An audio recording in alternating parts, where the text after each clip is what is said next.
For those of you who do not know, I am Dr. Nancy McAfee Fleming. I'm a physician trained in internal medicine and pediatrics, and it's my pleasure to be able to speak on the third Sundays about something health-wise. If you'll join me in prayer. Father God, thank you for bringing us here safely. Yes. We know that you don't have to do the things that you do, but I pray that you show us the way and show us what it is that you would have for us to do. I thank you for giving me this gift, the opportunity to go to medical school and to be able to minister to people regarding their health. Lord, I thank you for our children who have started school or are going back to school. I ask that you build that hedge of protection around them, health-wise, and around the teachers and the administrators and all who enter the school. Lord, I pray that this nation will wake up and see what you are doing. I pray that there's somebody that will be touched by something that I say today, and that they'll go out and tell someone else. Thank you for blessing us, and because you blessed us, we'll be a blessing to others. In Jesus' name, amen. So this morning, I'm going to talk about headaches. And I chose headaches because it's kind of that time of year. Kids get headaches. You know, it's time to go to school. I got a headache. I got a stomach ache. Headaches from sinus things and just headaches in general. So hopefully you'll learn a little something about headaches this morning. Between 1/2 and 3/4 of adults have had a headache in the past year. So that's a lot of people. 30% have had a migraine in the past year. And some people, a small percentage of people have headaches at least 15 days or more each month. So that's like half a month. Severe headaches and migraines are reported in 1 out of 6 Americans. And the third highest cause nationwide of years lost to disability is headaches. So that's how prevalent headaches are. So there's many types of headaches, but I'm going to tell you the ones we're speaking of today. Migraines, tension headache, cluster headache, sinus headache, and the worst headache of my life. There are no pain receptors in the brain tissue itself. So when you have a headache, it's not the brain that's hurting, okay? But the pain receptors are in the blood vessels, and the meninges, that's the sheath that surrounds the brain, in your scalp and in your skull, okay? If you notice in that list of headaches, I didn't say high blood pressure as a cause of headaches. There's a reason. So the verdict is out on whether high blood pressure can cause headaches, okay?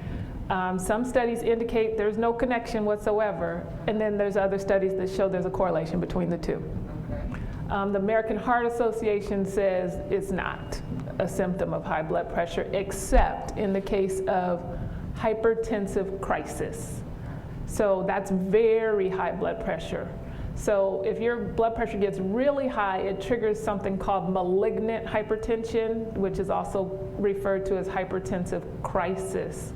And that's when the pressure in your skull builds as a result of your blood pressure spiking suddenly to critical levels. So that headache feels like not your normal headache, okay? And the traditional headache treatments are not going to help. If you get to that point, you also get blurred vision, you get some chest pain, you get some nausea. That's a 911 moment. You know, go to the emergency room, okay? We're going to talk about migraines first. They are more prevalent in women than men, and they're highest between the ages of 25 and 50. About 70% of people who have migraines have a positive family history and a first-degree relative. And if you remember from previous talks of mine, a first-degree relative is mother, father, sisters, brothers, children, okay? Only 1 degree away from you. It's not a known mode of transmission, so they haven't mapped it out to like a certain gene, the headache gene or anything like that, but they do run in families. The strange and somewhat scary facts are that people with migraines also have increased prevalence of high blood pressure and stroke and seizures and asthma and depression and anxiety disorders and panic attacks. And it's just a correlation, so it doesn't mean that it's going to happen, but they're seeing it more and more. So in order for the headache to be called a migraine, you have to have had at least 5 attacks that meet certain criteria.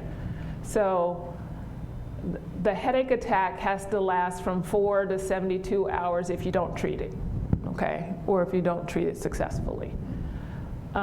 It has to have 2 of the following 4 characteristics. It can only be on one side. So if it's hurting on both sides, it's not your typical migraine. Pulsating quality. So you know what a pulse is. It's like a heartbeat. So it's a throbbing kind of headache. Moderate to severe pain, or it's aggravated or caused by routine physical activity. So if you walk or climb stairs or something like that, then that's more likely to be migrainous.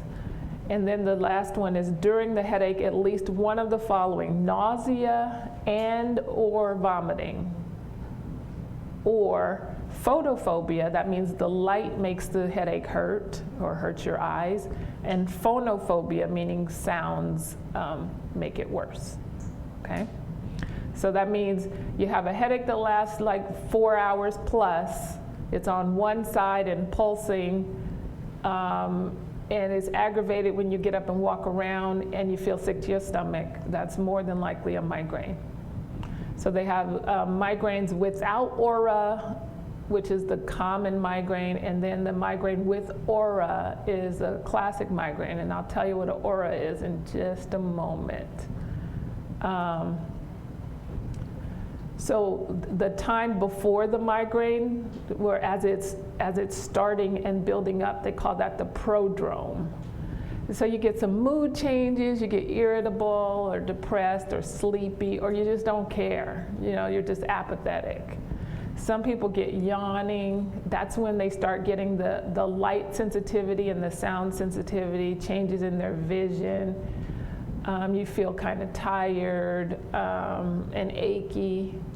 And then sometimes you can have like hunger, or the very opposite of hunger is you don't want anything, and the nausea or diarrhea. So an aura happens in 15% of the patients.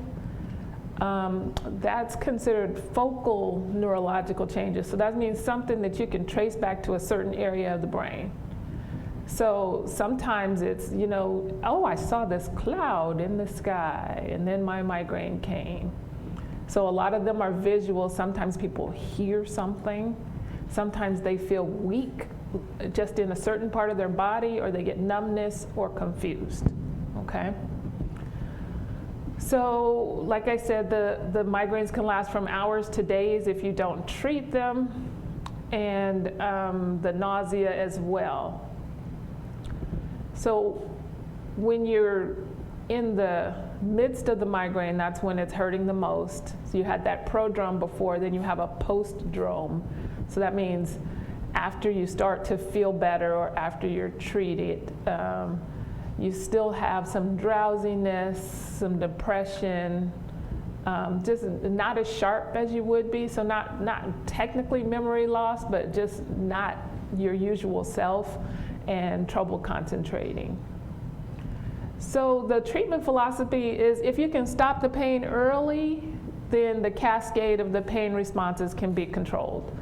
So you gotta catch it during that prodrome or that aura stage. So if you practice early intervention, then you get the best results. And in general, over time, you find out what triggers your migraine. Sometimes it's foods, sometimes it's people, sometimes it's smells. So if you can avoid the triggers, then that would be the best thing. The other thing is to maintain a regular sleep schedule and maintain a regular meal schedule. Yes?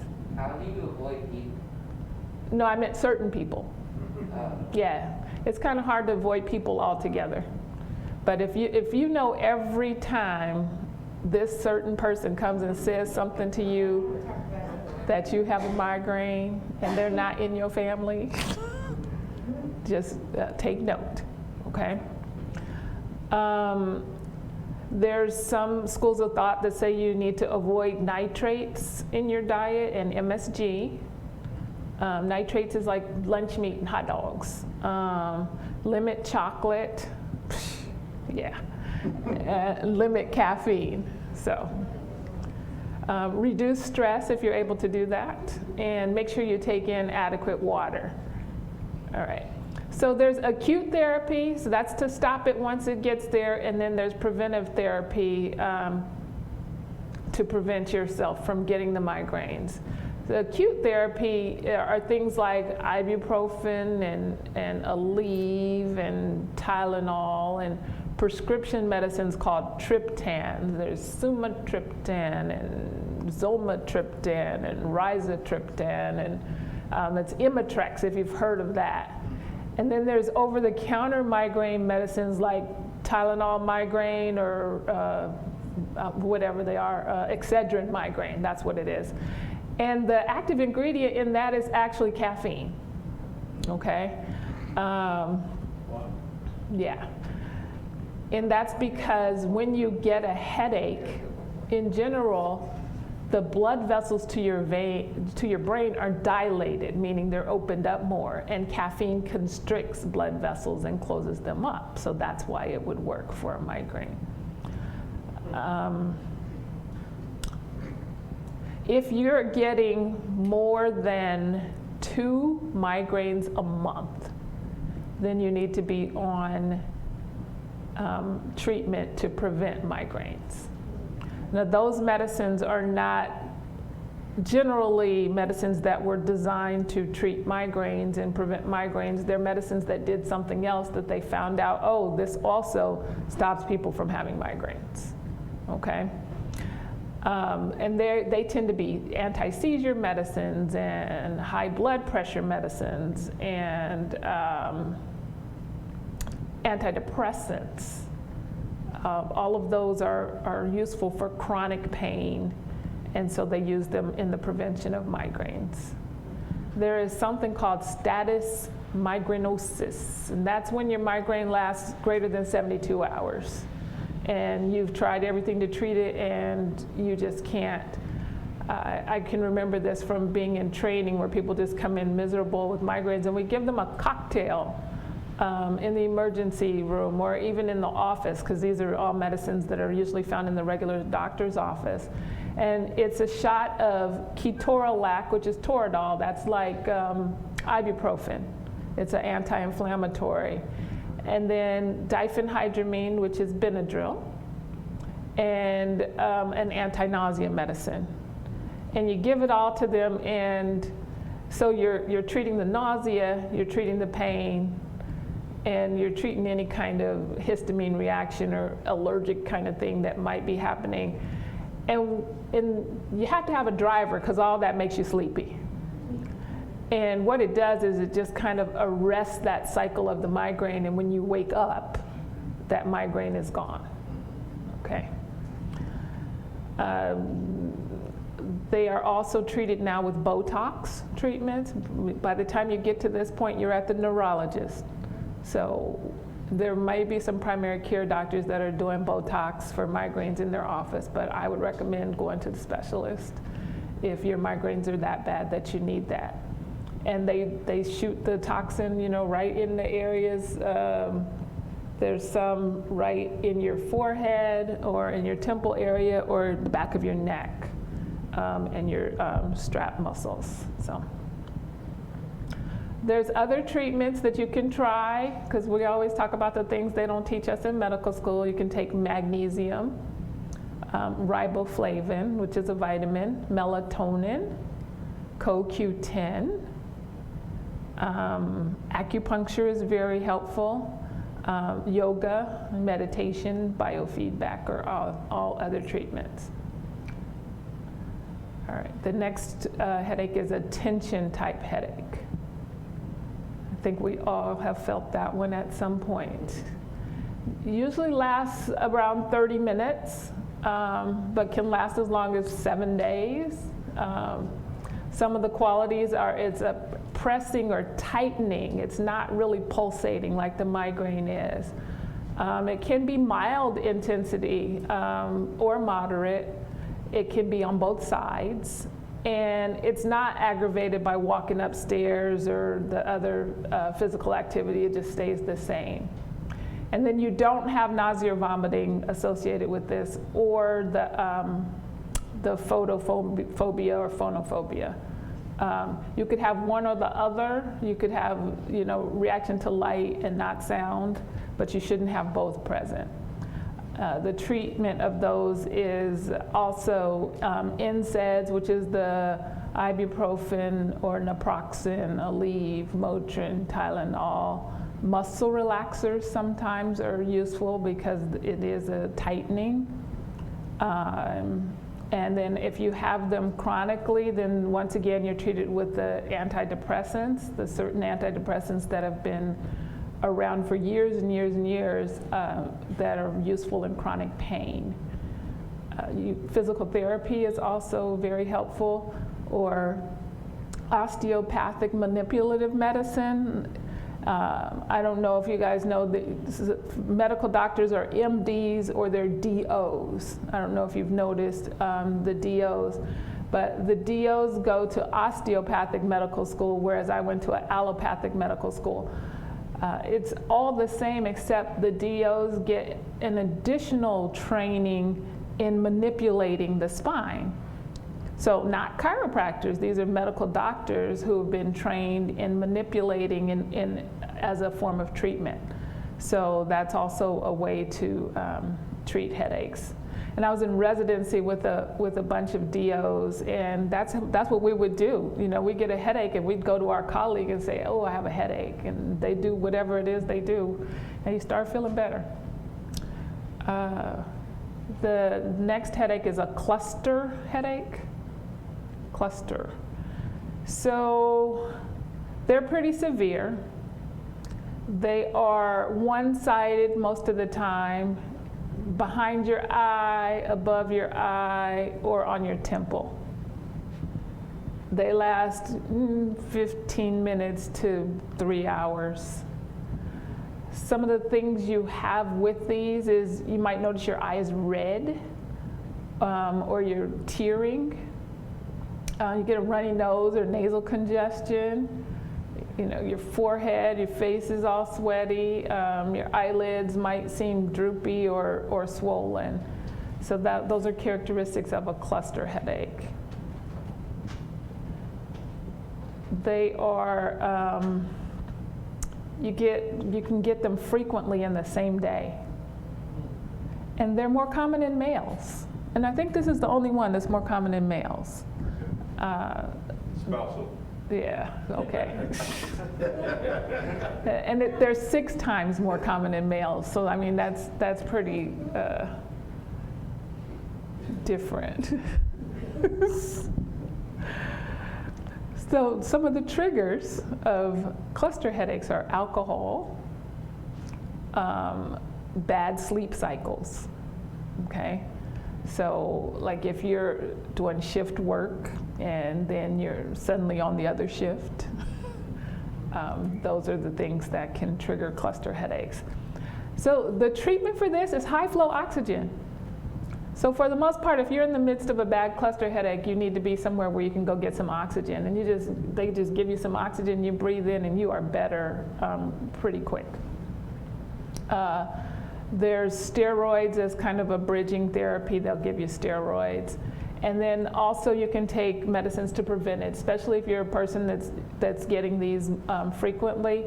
And the ones that are more common with a cluster headache are the verapamil, which is a blood pressure pill, or some of the anti-seizure medicines that are used for lots of things like topiramate and valproic acid. Okay. I also have included the sinus headache because that's what we have a lot in our household. So your sinuses they're air-filled spaces inside your forehead, your cheekbones, behind the bridge of your nose, okay?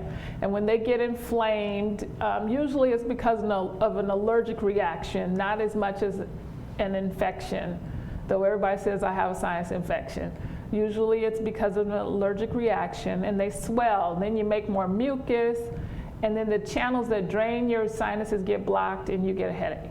You know, you get the buildup of the pressure, and it gives a headache. You feel that usually in your cheekbones, your forehead, the bridge of your nose, depending on which sinus it is that's blocked. And it gets stronger when you move your head suddenly, or you strain, or you put your head down. You also might have other allergy type symptoms like a runny nose, or fullness in your ears, or fever, or swelling in your face. That you treat with allergy medicines, as well as the same thing, the NSAIDs, the ibuprofen, naproxen, or Tylenol as well. And then there's the worst headache of my life. And the textbooks, you know, when we're in school, the textbooks say this symptom's one of the clues that the patient may be suffering from a hemorrhage, blood bleeding in their brain, usually from a leaking aneurysm, okay? So what's an aneurysm? Over time, the artery wall can start to bulge in your brain. Well, they can form on any blood vessel, but we're talking about the brain, and it gets a small, like little sac bulge on the actual wall. And so one day, or maybe never, the aneurysm can leak and blood escapes into the brain beneath the meninges. Remember, that's the membrane that lines the brain. And blood's an irritant. So it's very irritating to the tissue when it's outside the blood vessel, and you get really severe headaches. And because your meninges are irritated, you get a stiff neck. I know you've heard of meningitis, and that's what it is when the meninges is irritated or inflamed. So if you have that, I hope that you're in an emergency setting as well, because they need a CAT scan to diagnose it, and then depending on how bad it is, you need to have it treated, sometimes surgically. And that is it for me today. Any questions? Yes, ma'am. Why do they keep so many different blood pressure pills and they give you one with everything in it? So each category of blood pressure medicine has a different mechanism of action. So if you're on a water pill, that mechanism is for the salt to follow the water out your body, okay? If you're on a blood pressure medicine that dilates your blood vessels, that's to make sure that you get more flow. So your blood pressure might respond a little bit to the water pill, okay? Increase the dose of the water pill, it might respond a little bit more, but it doesn't come to the level of normal. So you have to add something else, okay? Now they make combination pills that combine 2 or 3 different kinds of medicine, but your insurance company don't pay for them most of the time. So, I mean, if you're blessed to have the insurance company that will pay for the brightest and the best and the newest innovation, then you'll end up only taking 1 pill. But I preach this every week, that the average person with high blood pressure is on 3 different pills. So if you're on 2, you are better than average. Yes, sir. Can head trauma as a child cause you to have chronic migraines? Yes, it can. Absolutely. You know, I think anytime you disrupt the integrity of the body that God made us, that you're at risk for having chronic conditions.